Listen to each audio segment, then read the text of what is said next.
Hello everyone, it's me. I'm back with more Pikmin. I'm sorry that it's been a week, but I have schoolwork and I don't normally have a lot of time to be doing this. But I do have enough time to do it today. You might have wondered why there was only 3 episodes last time. And that is because, even though I did record 4, the 4th one went very, very poorly. I cut it in half to try to edit it because I restarted the day, but I restarted it in a way where the recording didn't sync up when I cut it, and it was just a mess. And I would like to redo the day anyway. As you can see, I went from 49 deaths to 65 deaths. I got the new type of Pikmin, which we'll be seeing today, because I am going to redo the day. And we did get a few more fruit, but I am going to redo day 9. And probably... I'm not sure if I'm going to do a full 3 episodes today, but I am going to do at least 2. At the very least, what we're going to do is start by going to the Twilight River. This is the area we unlocked last time, after beating the giant sandworm that I lost too many Pikmin to. And as you can see, it looks a little bit like Africa. And so that's part of the lore of this game. It's never directly stated, but I don't think it's directly stated by the characters, because they, of course, have no way to know this, but this area is, of course, Earth in, like, hundreds of millions of years. The whole world of PNF 404, which is the same world that was in the first Pikmin games, it's based off of what Earth would look like in the distant future when the continents come back together into something called Pangaea. And for those of you who don't know what Pangaea is, at the beginning of Earth's history, all of the continents were one very, very large continent, and there was only one very, very large ocean. And over time, because of plate tectonics, they separate, right? So that's how you have the continents of today. And it's said that in the future, according to certain predictions, that the continents will continue to move until they formed a new Pangaea. And that's what this planet's based off of. It's in the distant future. And for some reason, Nintendo has this weird habit of putting like 90% of their games in post-humanity or post-apocalyptic Earth scenarios. I don't know why. But Splatoon is in post-apocalyptic Earth, Kirby's in post-apocalyptic Earth, this one is in far, far future Earth. Yeah. So anyway, I'm gonna start... Whoa! There he is! I saw him last time. This is an iridescent flint beetle. They drop things like pellets, nectar. I don't want to do that. They drop things like pellets, nectars.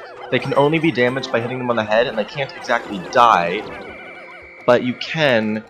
Every time you hit him, he'll drop something. And they can be anywhere from small pellets to nectar to large pellets. I don't know if he drops spicy spray. He probably does. I just didn't get it that time.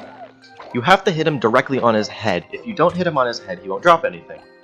And even if you send your Pikmin to charge him, they still won't be able to deal any damage to him. Why are there 2 yellow Pikmin that are flowers? That's another thing that this game does, is that sometimes it doesn't seem to discriminate between like flowers and leaves when you're trying to like put Pikmin away. So I went to put away the 2 Pikmin that I just plucked, right? The 2 leaf yellows. But instead I put away 2 flower yellows. And it's a little annoying, but it's fine. As you can see there, we have a new onion, the pink onion. And of course, with the new onion comes a new Pikmin type. Now to get there, we're going to have to build a bridge. And there are bridge parts scattered all across the opposite shoreline. So, that leads us to the major part of this area, the rivers. There are 2 rivers, one of which is currently blocked, and this river. Each river has lily pads that float down it at a constant rate. You also have lily pads on either bank. You can ride these lily pads to get to different areas. So what we're going to do here is we're going to step far enough away from the tiles that when I disband my Pikmin they won't go pick it up. Alf is going to get those 2. Charlie, you're going to get these guys. You're going to send 7. Charlie will have I'm gonna have... Wait, Brittany! No! I didn't want them to take those. That's not good. They're gonna get eaten by a monster that's further along. I wasn't careful enough. I think they'll be fine, but it's just obnoxious. And see those rock Pikmin? Those are the rock Pikmin that just carried the thing that I sent them to carry. They went further down the river to get back here. I think because they don't have a way to get into the main base because I haven't finished unlocking that path yet. Anyway, I should discuss the enemy I'm fighting. Puffy Blowhog. They shoot gusts of air. They can't do any damage unless except for environmental damage. So if your Pikmin get blown into like the water, or if they're blown into another enemy, then they can be dangerous. But for most cases, they're not too bad. They just require Pikmin that can go fairly high. Oops, there's a data file here. Oh yeah, Dwarf Bulborbs. It's just showing that that if you land directly on top of a small enemy's head, you'll instantly kill it. Hopefully we should kill the Puffy Blowhog fairly quickly. I need to get Pikmin through this area.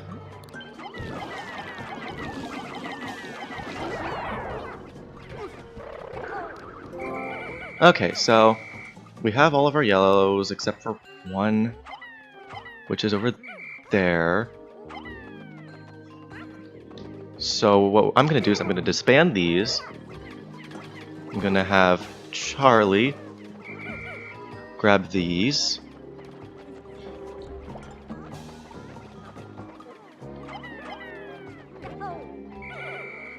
Alf's going to grab those. And what Charlie's going to do is I'm going to have Charlie go over here. And what Charlie needs to do is fight this. That is a flying enemy. It's a Joust Mite. You remember the Joust Mites from the Distant Tundra, yes? They had a needle tongue that could stab Pikmin. And what we need to get to do is, of course, get behind it. Circle it a bit. It's pretty fast, kind of annoying. If I'd grabbed the other Bomb Rock, I think I might have been able to throw it behind him and kill him. Get him! Oh. I just need to get him down from there. Come on. Yes! So that was to let other Pikmin pass through this area, both unlocking the door and defeating the Joust Mite. Now what Alpha's gonna do, Alpha's gonna go up here. Brittany, where's Brittany? Okay, these yellow Pikmin are still working up on that. There's Charlie. Alpha is gonna go over here. There's some enemies in the water, so you wanna stay away from them. There's a light bulb here that needs about 20 Pikmin, which is why I pulled out 30 of them, because I wanted a couple to work on the wall, the electric wall, while I had the other ones go over here. And of course, the light turns on the flowers. Now, as you can see across those flowers, which we will use as a bridge, there is another set of tiles. Yep, those are the water enemies. You can kill them by throwing a Pikmin at them and landing on their head. They're small enemies, so they can be instantly killed, but I don't want to have to worry about them. The Pikmin will follow a good route anyway, so you're going to go there. That wall's almost done. Charlie, I'm going to have him go pick up the rock Pikmin that are left over here now. Alf's going to have to wait. And now I just sort of wait for this wall to be done. I probably could have left more yellow Pikmin over here to help break down the wall, but it should be fine. We still have plenty of the day left, and it's the last of the tiles, so I don't think we have to worry too much. As you saw over there, there's also another plant that produces spicy berries. Yes, I was correct to bring rock Pikmin. There's him. Alright, you've got the rock Pikmin. I don't really know what I want Charlie to do right now, but Brittany is going to clobber him. Oh. And of course you want to use rock Pikmin because they're immune to being crushed. And these guys can kill a lot of your Pikmin if you're not paying attention to them. I remember that in previous Pikmin games they were a real nuisance. They could I think one of the issues with them was that they could actually kill Pikmin after they were already dead. If they had jumped and then were killed in mid-jump, they would still kill Pikmin when they fell. I don't think that's the case anymore. So all in all, they're just easier enemies to defeat. And the reason why I'm killing it is because I do need to get my rock Pikmin across this cavern, and he will be in the way. Come on, come on, come on, come on. Okay, good. So before they drown, I'm gonna send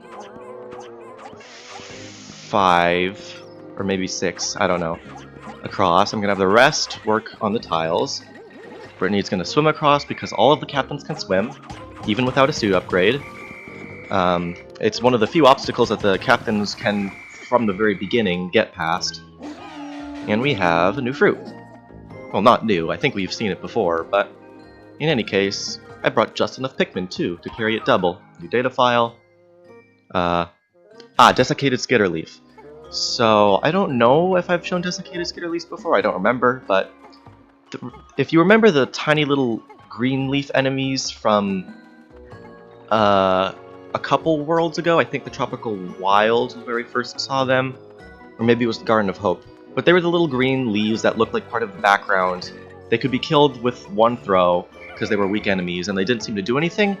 Desiccated Skitterleafs are the more dangerous form of them. Unlike regular Skitterleafs, they actually can eat Pikmin. And if you're not paying close attention enough, and you don't see them hiding, you will end up losing a couple Pikmin to them. And because they move so quickly, sometimes they can be hard to hit. Now, we are missing a single tile from somewhere. I hope it's not a Pikmin who's stuck, because if it is, I might have to restart the day again. And I don't really want to do that. I guess I just have to hope that whoever has the tile is getting it to where it needs to be. Ooh, I'm a bit worried about that, actually. Let's see. Brittany, this area is clean. There's no more tiles here.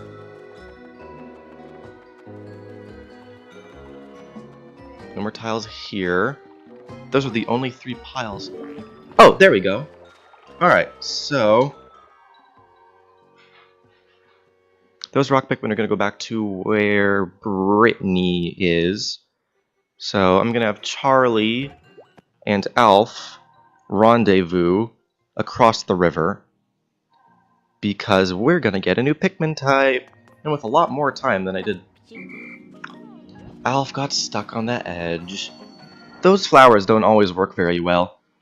Captains tend to get stuck on them, Pikmin tend to get stuck on them, Pikmin tend to fall through them, which is even more annoying.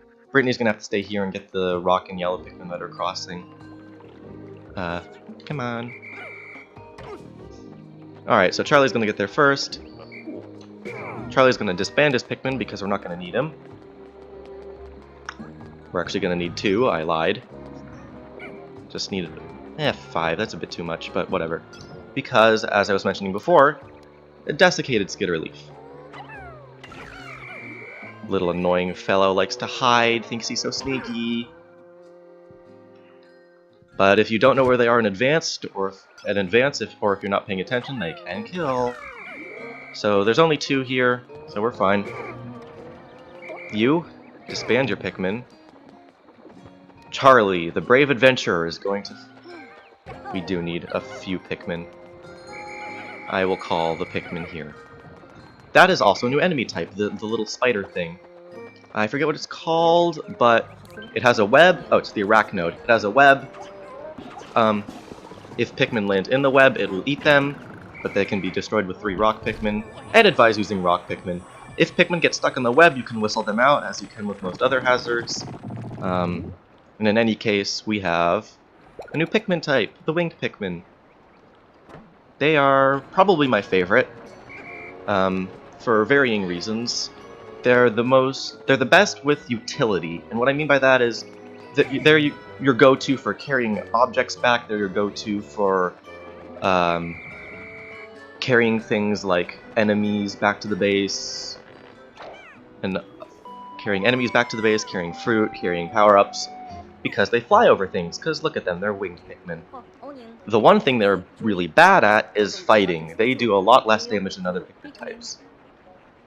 So what that means is that normally, if you throw a Pikmin directly on something, it'll instantly destroy it. Not with these guys. They have to always deal the full health bar before they'll actually destroy an object. The reason why I didn't send it after the Arachnode that's literally directly under the Onion is because it needs 3 Pikmin to carry, and we start with 1. Also, you might be noticing that every single time we get a new Pikmin type, we start with less and less Pikmin. We started with what, like 5 reds, and then there was another one hiding somewhere. But as time goes on, clearly we're sort of having less and less Pikmin. And one of the explanations for that is Pikmin don't really know how to fend for themselves. It's heavily implied that if the captains weren't here to farm Pikmin, to get all of the Pikmin, you know, to bolster their populations, and do basically everything for them, they would go extinct. Which is weird, because in the first Pikmin game, the ending, or I don't remember if it was the first or second, but in one of the Pikmin endings, the ending was basically Olimar teaching the Pikmin how to live independently. And then, I guess they just forgot. Because every single Pikmin type after that is still on the verge of going extinct.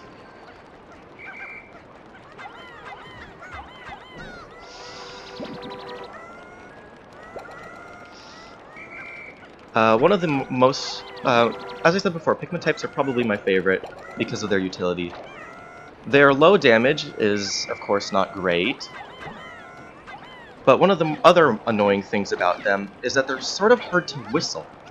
And it's sort of strange, because flying Pikmin are in the air, the perspective can sometimes mess you up when you're trying to whistle a flying Pikmin.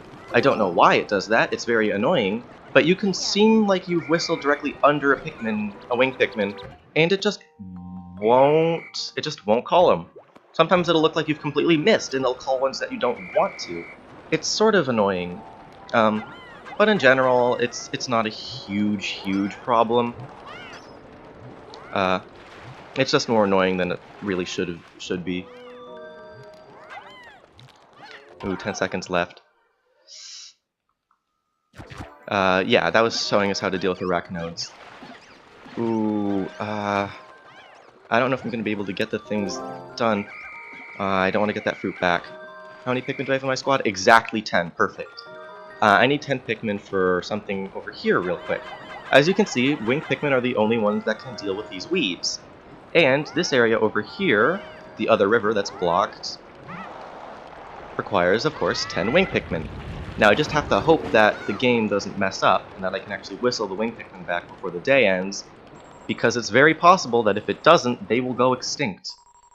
And then that would be very bad. Also, we're going to receive a call from this fellow here. And he's saying that he needs help from Captain Olimar. But of course this is going to be misinterpreted as him being Captain Olimar, and so he is our next target. For those of you who've played Pikmin 2, this is Louie. He was the second captain from Pikmin 2, the second captain introduced in the series, and a bit of a well-known character.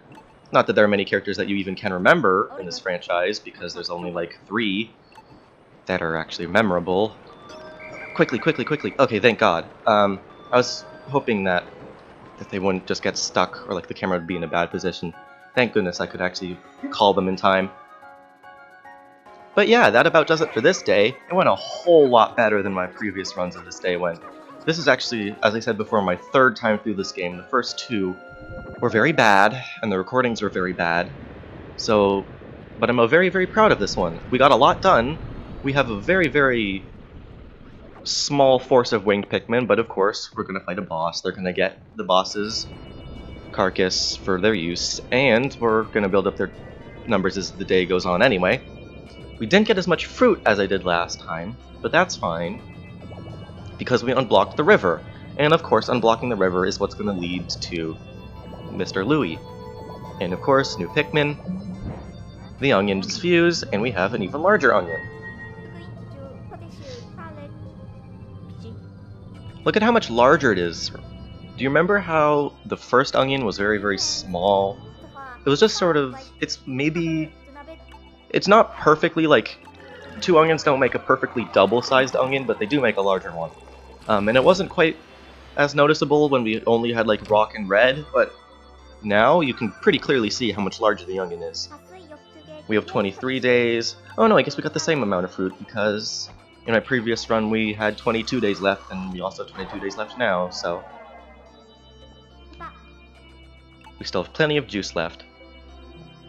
Yeah. Something I want to talk about with this game is its speedruns. There are quite a few people who do speedruns of this game, and it is absolutely crazy. I don't know how they do it. I've seen screenshots of like their end of day screens. They have fruit just like going straight into the background. Not juice canisters, fruit themselves. They can get 20 to 30 fruit in a day. Some of them can beat the game in, I think, under 10 days, which is just crazy to me. We're on expiration day 10, and we've barely gotten... I'd say we've gotten just barely above halfway through the game. And people, the speedrunners, can basically have almost everything done by day 10. It's just wild. I recommend you take a look at some of the speedruns if you like this game, or if it seems interesting to you. But with that being said, that just about does it for this episode.